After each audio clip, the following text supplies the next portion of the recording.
សម្លប្រហើរទំពាំងគ្រាន់តែឃើញក្តៅៗហុយៗបន្ថែមជាមួយនឹងខ្ចៅចេះទៀតមករឹតតែឈ្ងុយហើយរឹតតែឆ្ងាញ់គ្រឿងផ្សំមានដូចជាខ្ចៅជាមួយនឹងសាច់ជ្រូក3ជាន់ននោង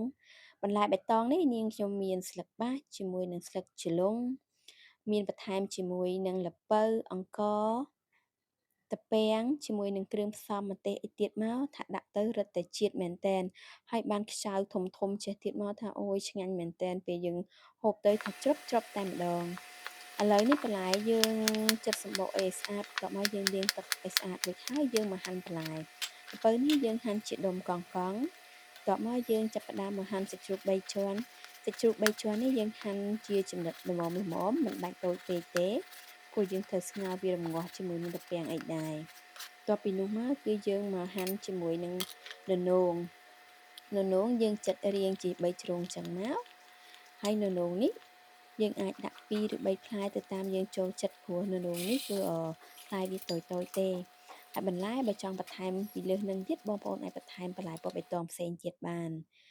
ជាដំបូងគឺយើងចាប់ផ្ដើមយកត្រពាំងមកច្របាច់ជាមួយនឹងអង្ករនេះយើងលាងមួយទឹកពីរទឹកអីហើយបន្ទាប់មកយើងយកវាមកច្របាច់ជាមួយត្រពាំងទៅច្របាច់អញ្ចឹងដើម្បីជួយកាត់ជាតិហាងជាតិអីនៅក្នុងត្រពាំងដែរហើយនៅពេលដែលយើងរំងាស់ទៅគឺឲ្យវាថាឡើងជាតិជាមួយនឹងត្រពាំងជាមួយនឹងអង្ករទឹកអីគឺខាប់តែម្ដងបន្ទាប់ពីយើងច្របល់វាច្របាច់វាឲ្យរាងទន់ត្រពាំងបន្តិចមកយើងចាប់ផ្ដើមបន្ថែមជាមួយនឹងទឹកនេះគឺយើងដាក់ចូលដើម្បីធ្វើការរំងាស់ត្រពាំងហ្នឹងឲ្យវាចេញជាតិហាងជាតិអីបន្ទាប់ពីយើងរំងាស់រាងបានមកល្មមហើយគឺយើងចាប់ផ្ដើមច្រុំប្រហុក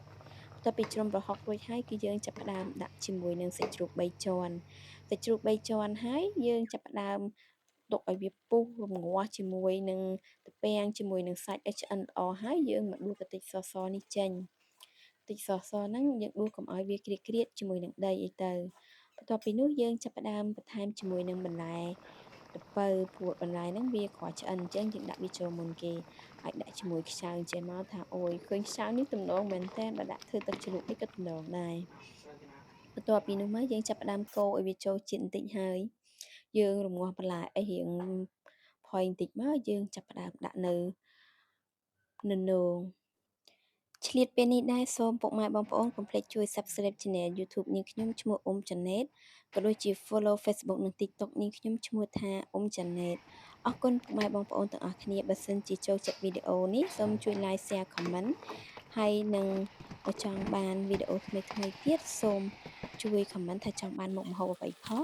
ឥឡូវនេះយើងមកបន្ថែមគ្រឿងគ្រើនៅក្នុងសម្លរបស់យើងទៅមានដូចជាអំបិលស្កម្ជែងហើយបន្ទាប់ពីនោះមកគឺយើងចាប់ផ្ដើមថែមនៅបន្លែពណ៌បៃតងបន្លែពណ៌បៃតងនេះនៅពេលដែលយើងថែមហើយគឺយើងកូរបែបនេះមកយើងបន្ថែមជាមួយនឹង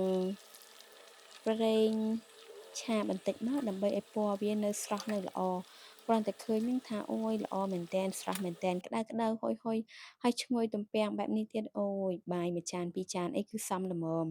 ឥឡូវយើងចាប់ផ្ដើមមកដួសដាក់ចាននេះក្តៅហុយចេះពុកម៉ែបងប្អូនទាំងអស់គ្នាគ្រាន់តែឃើញនឹងអ្នកបញ្ចូលស្លេងលេបទឹកមាត់តែម្ដងជាពិសេសជាមួយនឹងខ្ចៅនោះធំល្អណាស់ដាក់ទៅច្រចតែម្ដងហើយទំពាមកថាឆ្ងាញ់តែម្ដងជាមួយនឹងខ្ចៅបែបនេះបន្ថែមជាមួយម្ទេសក្តៅចឹងទៀតមកហឹលចឹងទៀតមកអូយឆ្ងាញ់មែនតែនថារូបភាពទំនងមែនតែនជាមួយនឹងបន្លែបៃតងបន្លែល្ពៅជាមួយនឹងត្រពាំងជាមួយនឹងម្ទេសអីនេះដាក់ជាមួយខ្ចៅចេះមកថាអូយស្រក់ទឹកមាត់តែម្ដង